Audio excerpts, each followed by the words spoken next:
came up with doing the Magical Girl series, I was working under the assumption that I would have about 22 to 25 minutes of time to speak about each thing. But since YouTube flagged me and I can't upload videos longer than 15 minutes, and plus my garrulousness, working to like cut down the things have been like really frustrating because a lot of it was made with that kind of expensive stuff, and it's just kind of like, with everything going on, it's just been really busy. So I'm trying to figure out a way to like get these up and everything. I might just have to wait until the flag comes down, just do it in one big foul swoop. But in the meantime, I wanted to do an interlude and talk about magical girls, and kind of like an issue that will probably come up when I discuss some of the latter stuff in the series, which is the issue of deconstruction in the magical girl genre. And Mahou Shoujo Madoka Magica, when it came out, it was really lauded because it was seen as a dark deconstruction of the magical girl genre.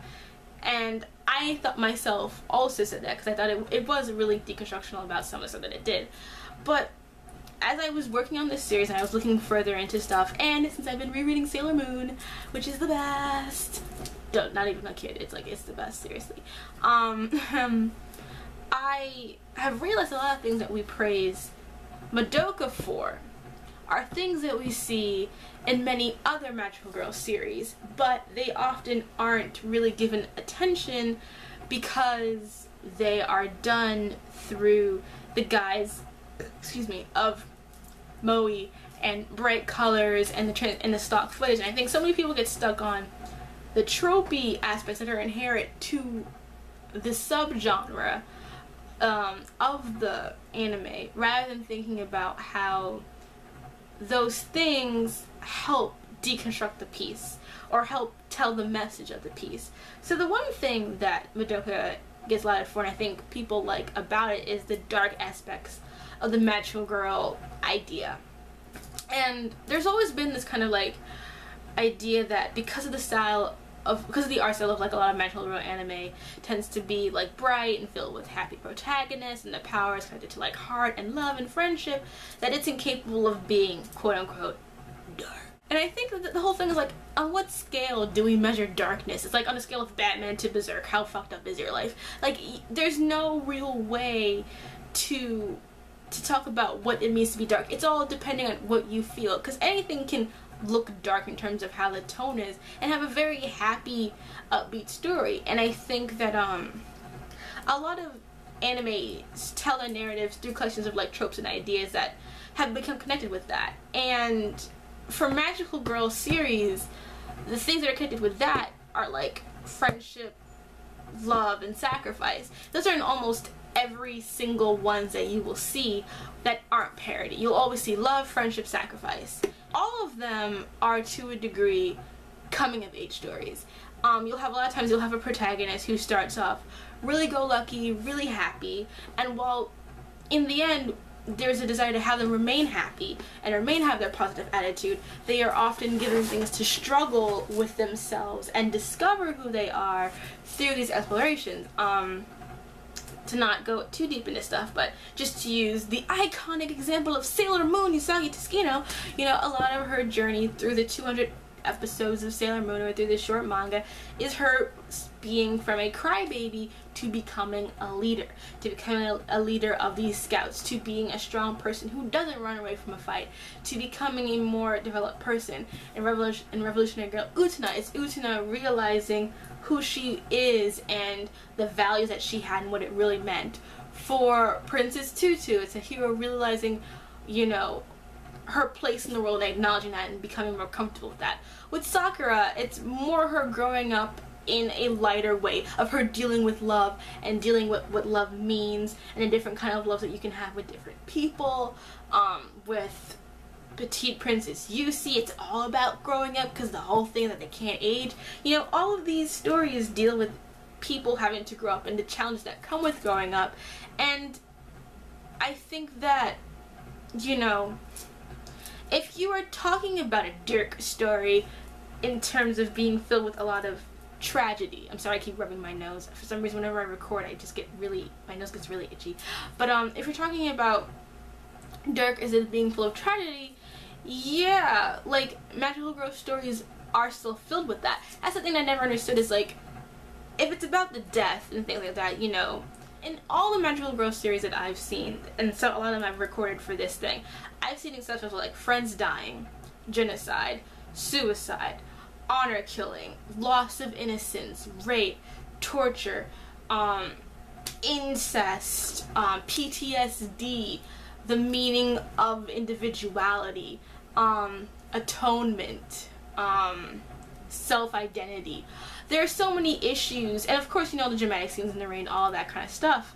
And just because it's done with wide eyes, colorful hair, mini skirts, boots, impractical things, does not mean that those narratives somehow lose their purpose and that they can't be dark. Because I think what dark is having, you know, drama. And they have drama. It's just that the protagonists tend not to dwell on it and angst about it to a level I think people find more interesting. I think that in this age of age, it's harder for people to like a protagonist that isn't a little fucked up.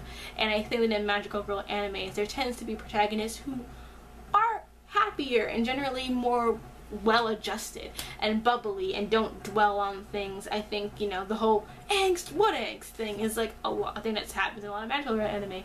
They tend not to deal with stuff in that same kind of way. A lot of times it'll be like an anime choice, because like in the Sailor Moon manga, like Usagi is rarely happy. I mean, like, really happy, like smiling happy, like she'll pretend to be and she'll work hard to be, but most of the time she's like struggling to be alive and have to kill her own friends and stuff. Like, she goes through a lot of shit, but I feel like people know the anime and that kind of bastardizes everything. But in general, what I'm trying to say is that Madoka, to be frank, while it's excellent and I love it, I'm not trying to bash or anything, it's not the first dark magical girl anime. First of all, Utena, done. You know, it isn't the first dark one, but it's one of the newer ones and the shorter ones, because it is a short series. It's 13 episodes, and a lot of these episodes are longer for bullshit reasons of trying to get money, and also because sometimes the storylines and stuff were longer, and so the character arcs are kind of spread out throughout a longer period of time.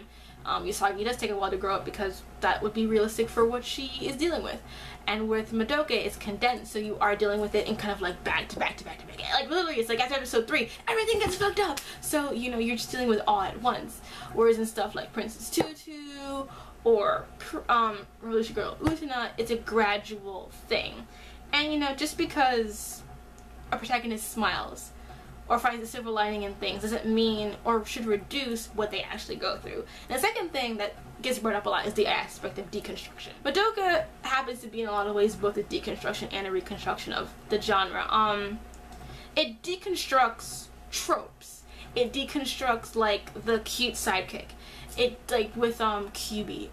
It deconstructs sort of the main reason why magical girls kind of exist, that sort of thing. But as a genre piece, as part of the subgenre of magical girl, it's pretty much straightforward.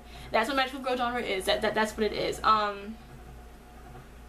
It does spend more time dealing with the downside of being a magical girl, because that's kind of the focus of the story, is the downside of it, and what the powers are, and that's all true. I'm not trying to take away from that, but in terms of the morals, in terms of the idealism, traditional magical girl anime, completely the same. Like, there is very little, like, one of the crazy things that I found was how similar Madoka really is to so many magical girl series that people say, this is so much better than, because I think the thing that people forget is that, like, and I'm making this argument myself, I would argue that no magical girl anime that hasn't been played for parody has ever said that being a magical girl or a destined one or anything of that nature came without a struggle. Or, you know, turmoil or risk of losing a loved one. I've never seen any magical girl anime that said, like, oh, you're a magical girl, your life is totally easy now. Never. All of them deal with some sort of struggle or having to deal with some kind of identity split, everything. And I think one of the big things I noticed when I finished reading Sailor Moon, the manga, officially, and I finished reading it and I sat down and I thought about it, I realized that Sailor Moon, the ending of Sailor Moon, is so similar to Madoka. so similar. The two series are so similar because they are two sides of the same coin. And I bring up Sailor Moon again because, and I know this is a spoiler for if you haven't read the manga, which I highly recommend you do. At the end of the Sailor Moon manga, it is implied that Sailor Moon as an entity, and so Scouts as other things, that they will continue to have to fight, to die, to struggle for peace in a never-ending war against evil. In a sense that, like, they will never have real peace.